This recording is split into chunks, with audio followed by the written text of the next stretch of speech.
Hello प्यारे बच्चों, सभी को नमस्कार। पाँचवीं कक्षा के सभी विद्यार्थियों का मैं स्वागत करता हूं आपकी हिंदी की क्लास में। और इस हिंदी की क्लास में जैसे आप जानते हो बच्चों कि हम पिछले दिनों से लगातार वर्कबुक्स के ऊपर काम कर रहे हैं, वर्कशीटों के ऊपर हम दोहराई का काम कर रहे हैं। तो आप भी अपनी वर्कबुक्स को निकालिए, वर्कशीट को निकालिए ताकि हम काम शुरू कर सकें। इसके लिए आपको अपनी रफ़ कॉपी निकालिए। अगर आपके पास वर्कबुक्स नहीं हैं, अवेलेबल नहीं है तो भी कोई बात नहीं, मेरे साथ आप अभ्यास कीजिए, दोहराई कीजिए, आपको अच्छे से आ जाएगा।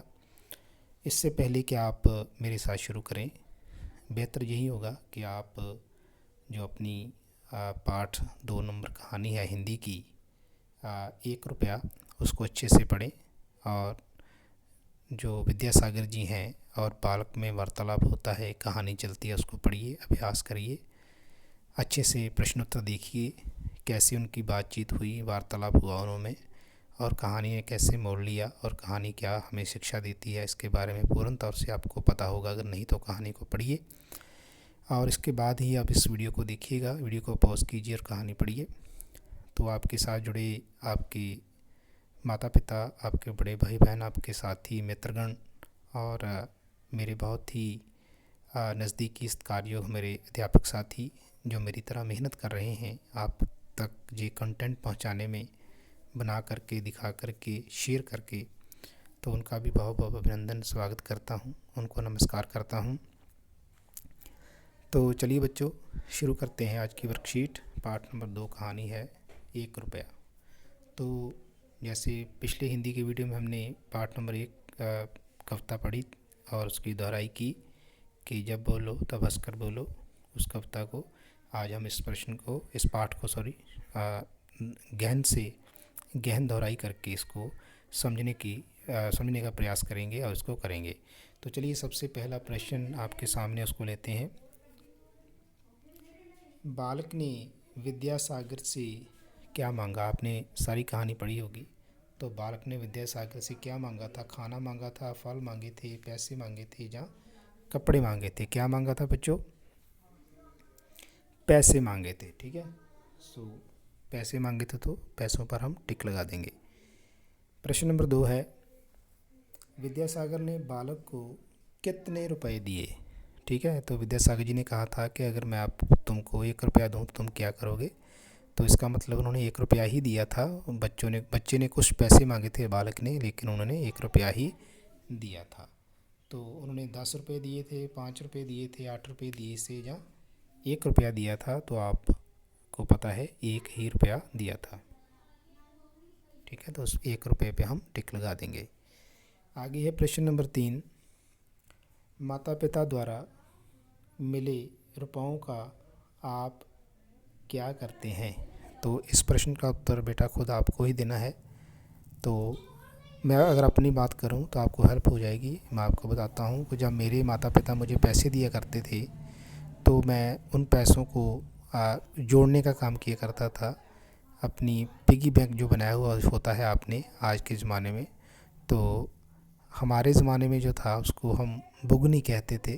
ठीक है, छोटी सी मिट्टी की होती थी और गोल उसकी आकृति होती थी, ऊपर से गुंबद जैसे उसका बना हुआ होता है, जैसे मंदिर वगैरह का बना होता है, गुरुद्वारों का बना होता है, ऐसी उसकी शेप होती थी ऊपर से।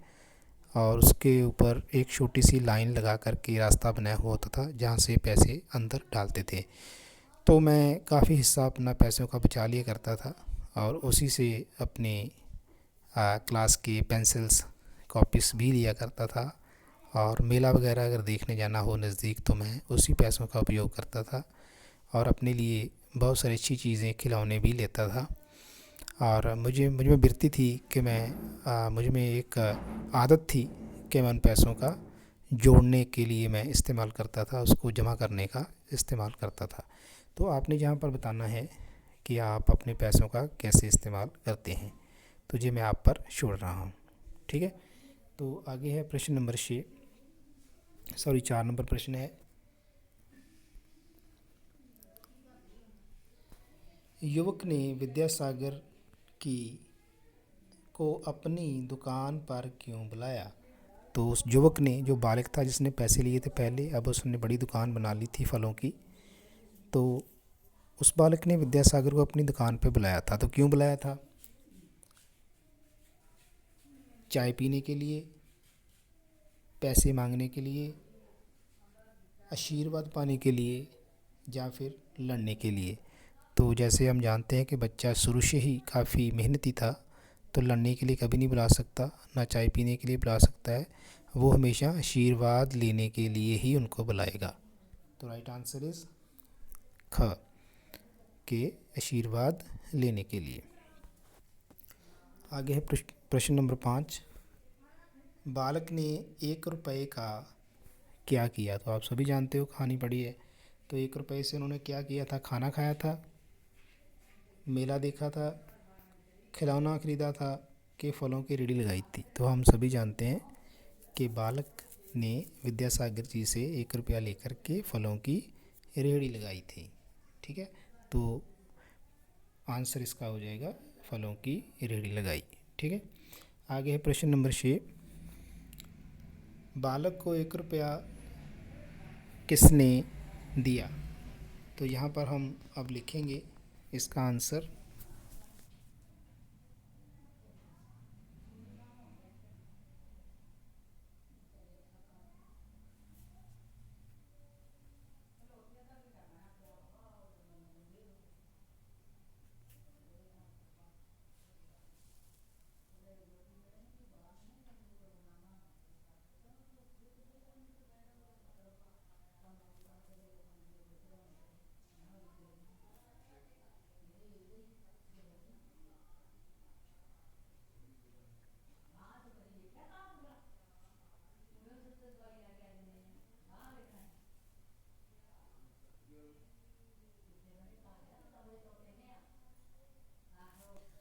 तो बालक को 1 रुपया विद्यासागर जी ने दिया। ठीक है, तो आपने ये लिखना है। ठीक है, आप वीडियो को पॉज करके लिख सकते हो।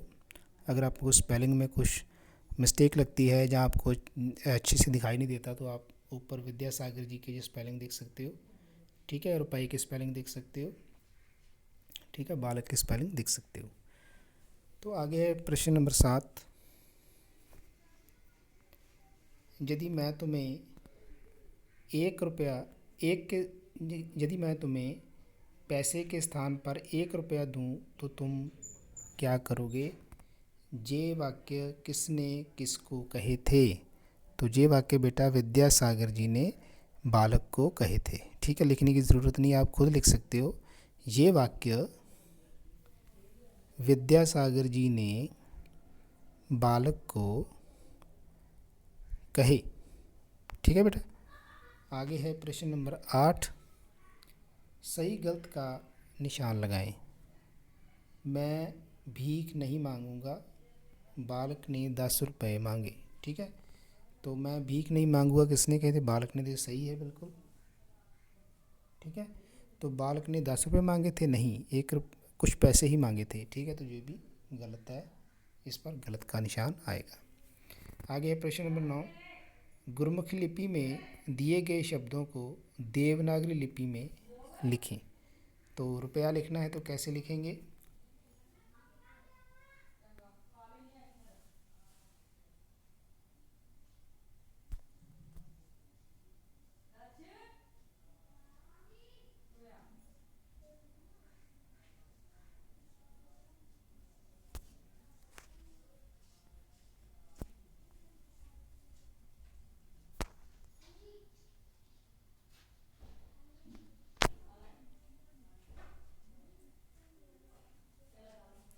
यह है बेटा रुपया।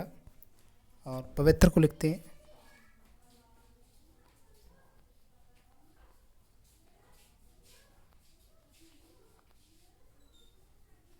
यह है बेटा पवित्र। ठीक है, आगे है प्रश्न नंबर 10।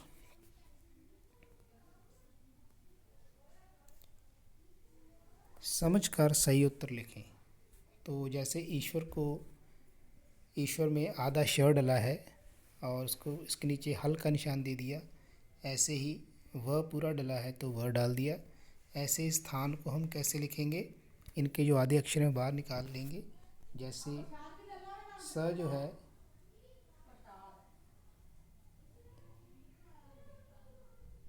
इसके नीचे हल का निशान लगाएंगे, मीन्स के स आधा डला है, ठीक है। तो थान आगे आगे तो बन गया स्थान, ठीक है। इस तरह हम 11वां प्रश्न लेते हैं। बालक शब्द का अर्थ है, तो बालक शब्द का क्या अर्थ होता है बेटा, बताओ। बूढ़ा, बच्चे, बालिका या बच्चा। तो बालक शब्द का अर्थ होता है बच्चा, ठीक है। तो छोटे बच्चे को हम बालक भी कहते हैं। आगे है वाक्यों में प्रयोग करें। पहला है पैसे, ठीक है। तो इसको लिखते हैं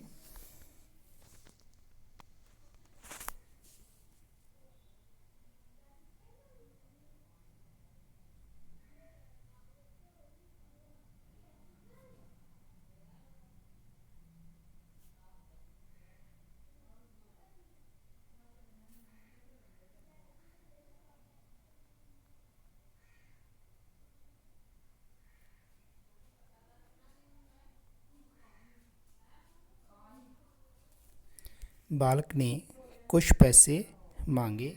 दूसरा है बाज़ार, मैं कल बाज़ार गया।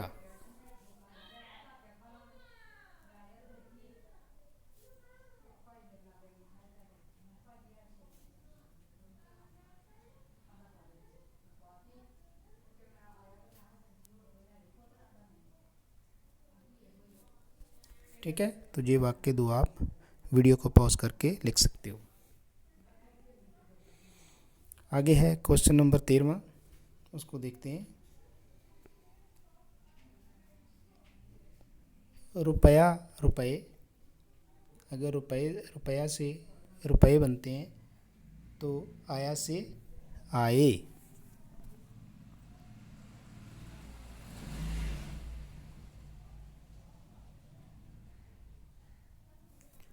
तो मैं से क्या बनेगा, हम।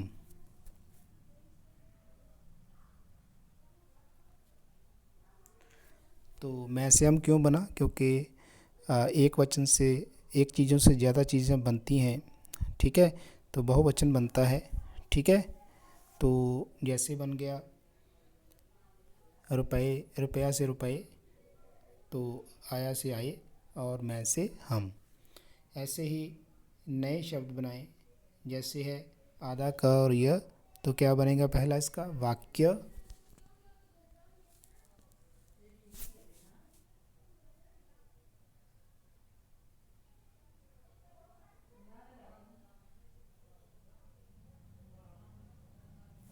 ऐसे पहला शब्द बन गया वाक्य। तो दूसरा देखिए, ये है महे, तो बनेगा तुम्हें।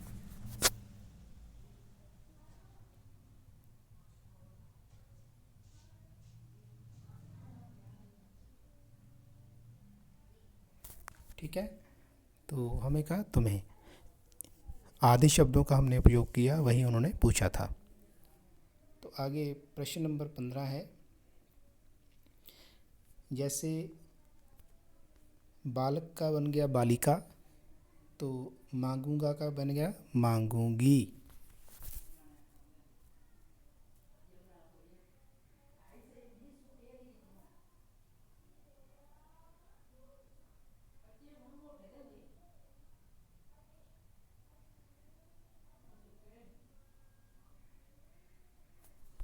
मांगूंगा, मांगूंगी। तो ऐसे ही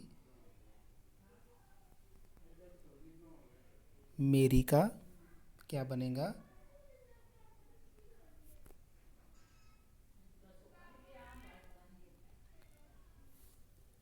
तो मेरी का क्या बनेगा मेरी।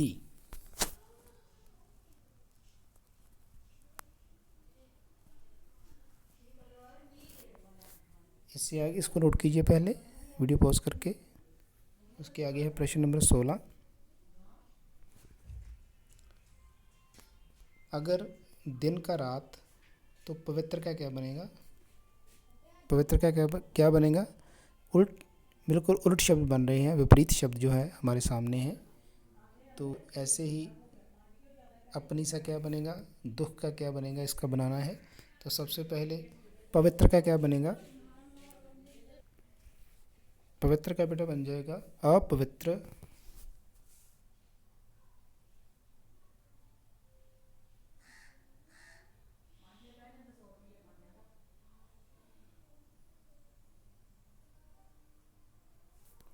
ठीक है बेटा।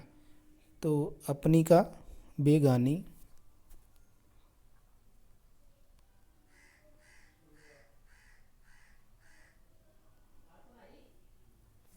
इसको हम पराई भी लिख सकते हैं।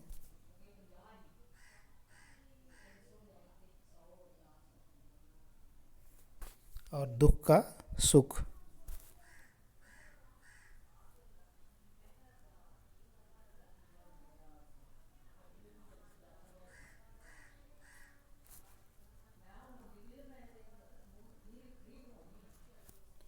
ठीक है बेटा, इसको ऐसे भी लिख सकते हैं। तो आगे है बेटा प्रश्न नंबर 17वां।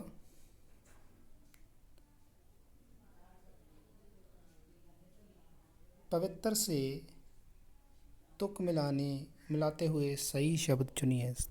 तो राइमिंग वर्ड है, जैसे इंग्लिश में राइमिंग वर्ड होते हैं, एक जैसे जिनके स्वर निकलते हैं, एक जैसा ही जिनका लय निकलता है, ध्वनि निकलती है।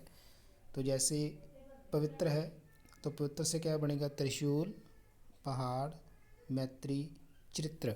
तो पवित्र से चरित्र, ये बिल्कुल मिलते जुलते शब्द हैं, तो इसका बनेगा चरित्र। आगे क्वेश्चन नंबर 18।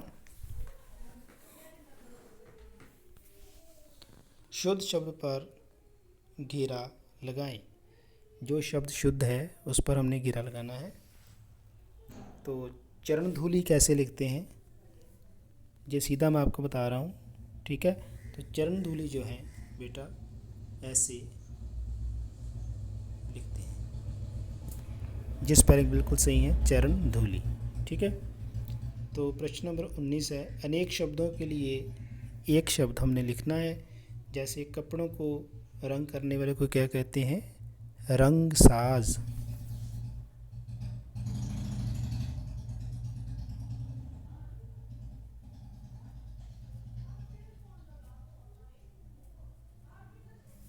तो कपड़ों को रंगने वाले को कहते हैं रंग साज कहते हैं। ऐसे ही नेक्स्ट है क्वेश्चन नंबर 20, 20वां। हमें बड़ों का आदर करना चाहिए। कैसे करना चाहिए आदर बेटा? हाथ मिला के करना चाहिए, आंखें बंद करके, चुप रह के, या फिर प्रणाम करके। तो हमें सभी बच्चे हम जानते हैं, बड़े भी जानते हैं कि हम अगर बड़ों का आशीर्वाद लेना चाहते हैं, उनको प्रणाम करना चाहते हैं, तो हम उनका प्रणाम करके ही उनका आशीर्वाद जो है ले सकते हैं। ठीक है। तो आशीर्वाद लेने के लिए, आदर करने के लिए हमको उनको प्रणाम करना जरूरी है। आगे है बेटा प्रश्न नंबर 21, जो कि लास्ट प्रश्न है इस वर्कशीट का। एक बालक आया, वाक्य का लिंग बदलकर लिखें। तो बालक का जब लिंग बदलेंगे तो बन जाएगी बालिका। तो एक बालिका आई। ठीक है, तो ये सही इसका वाक्य बनेगा। तो देखिए कहाँ है एक बालिका आई? ये है दो बालक आए, गलत है। ऐसे ही एक बालिका आया, तो ये भी गलत है। एक बालिका आई, ये बिल्कुल सही है। उसके आगे एक बालक आई, ये गलत है। तो तीसरा जो है बिल्कुल सही हमारा उत्तर है। तो ये था बच्चों हमारा वर्कशीट हिंदी का पाठ 2 का। 1 रुपया पाठ का नाम है। तो आपने किया, अच्छा लगा होगा आपका। इसी आशा के साथ वीडियो को समाप्त करता हूँ। आप बड़े बच्चे हो, घरों में रहिए, छोटे बच्चों का ध्यान रखिए, माता पिता का कहना मानिए, मास्क का यूज़ कीजिए, सैनिटाइज़र का यूज़ कीजिए, हाथों को बार बार साबुन से धोते रहिए, सोशल डिस्टेंस बना कर के रखिए। सामाजिक दूरी ज़रूरी है, तभी हम इस कोरोना वायरस नाम की बीमारी से दूर जा सकेंगे। इसके अलावा बच्चों, जब हम नई वर्कशीट आगे करेंगे तो उस वर्कशीट में हम आगे के जो किसी भी सब्जेक्ट का वर्कशीट होगा उसको आगे लेकर के जाएंगे। सभी अध्यापक गणों से मेरा निवेदन है कि इस वीडियो को शेयर करना मत भूलिएगा। तो चलिए बच्चों, अगली वीडियो में फिर से मिलेंगे। आप सभी का बहुत बहुत धन्यवाद। सभी को नमस्कार।